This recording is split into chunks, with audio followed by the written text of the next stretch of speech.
Sorry भाई से Tokyo तक, जोहात्सु का रहस्यमयी संसार। जिंदगी में कभी न कभी ऐसा मोमेंट तो जरूर आता है जब हम सब सोचते हैं, काश ये सब कुछ रीसेट हो जाए। एक नई शुरुआत, पुराने कर्जे, गलतियां, पहचान, सब कुछ पीछे छूट जाए। लेकिन क्या ऐसा वाकई पॉसिबल है? आज हम आपको एक ऐसे रहस्यमयी दुनिया में लेकर चलेंगे जहां ये सिर्फ पॉसिबल नहीं है, बल्कि एक आम बात है। आपको जानकर हैरानी होगी कि जापान में हर साल लगभग 1 लाख लोग गायब हो जाते हैं अपनी मर्जी से।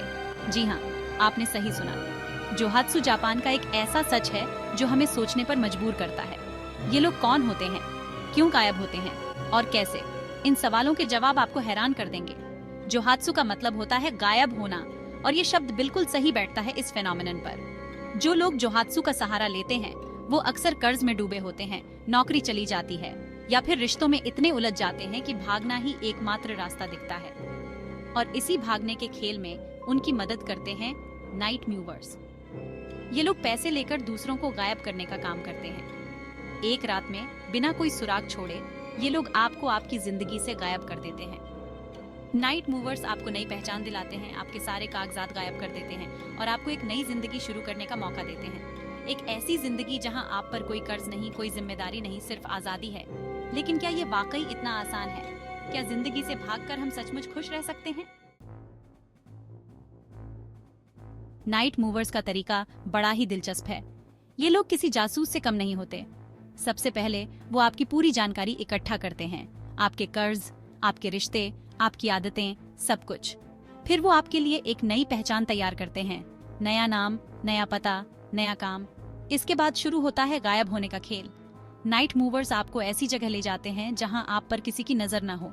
वो आपके सारे पुराने कागजात, फोन और बाकी सबूत नष्ट कर देते हैं। आपको नया सिम कार्ड, नया पासपोर्ट और नई जिंदगी शुरू करने के लिए जरूरी सारी चीजें देते हैं।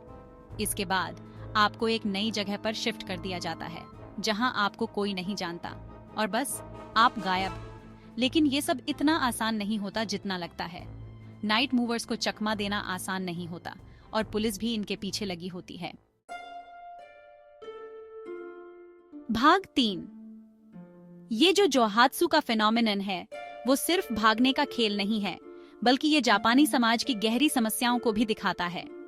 जापान में काम का बहुत ज्यादा प्रेशर होता है, कर्ज बहुत आम है और लोगों का बहुत ज्यादा दबाव होता है। ऐसे में बहुत से लोग टूट जाते हैं। वो खुद को असफल मानने लगते हैं और उन्हें लगता है कि उनके पास कोई रास्ता नहीं बचा है। जोहात्सु ऐसे लोगों के लिए एक एस्केप रूट बन जाता है। उन्हें लगता है कि गायब होकर वो अपनी जिंदगी को नए सिरे से शुरू कर सकते हैं। लेकिन क्या ये सच है? क्या भागना ही एकमात्र उपाय है? जोहात्सु का फेनोमेनन हमें ये सोचने पर मजबूर करता है कि हमारी प्रायोरिटीज क्या हैं और हमारी जिंदगी में सबसे ज्यादा क्या मायने रखता है। भाग 4। जोहात्सु कोई सस्ता खेल नहीं है। नाइट मूवर्स अपनी सेवाओं के लिए बहुत पैसे लेते हैं।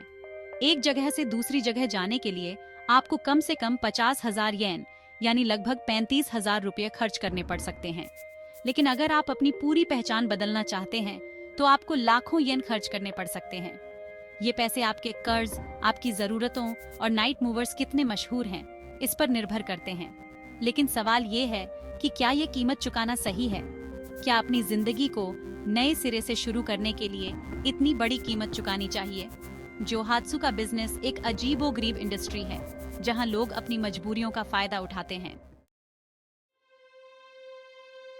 भाग 5। जोहात्सु भले ही एक जापानी फिनोमिनन हो, लेकिन नई शुरुआत की चाह तो हर इंसान में होती है। ठीक वैसे ही जैसे हमारे अपने तारक मेहता का उल्टा चश्मा के सोरी भाई ने अपनी परेशानियों से बचने के लिए दुबई जाने का फैसला लिया था। हालांकि सोरी भाई का गायब होना जोहात्सु से अलग था, लेकिन दोनों ही मामलों में हम एक जैसी चाहत देखते हैं, जिंदगी को नए सिरे से शुरू करने की चाहत। जोहात्सु हमें ये सोचने पर मजबूर करता है कि क्या हमारी जिंदगी वाकई हमारी अपनी है? क्या हम अपने फैसलों के लिए खुद जिम्मेदार हैं?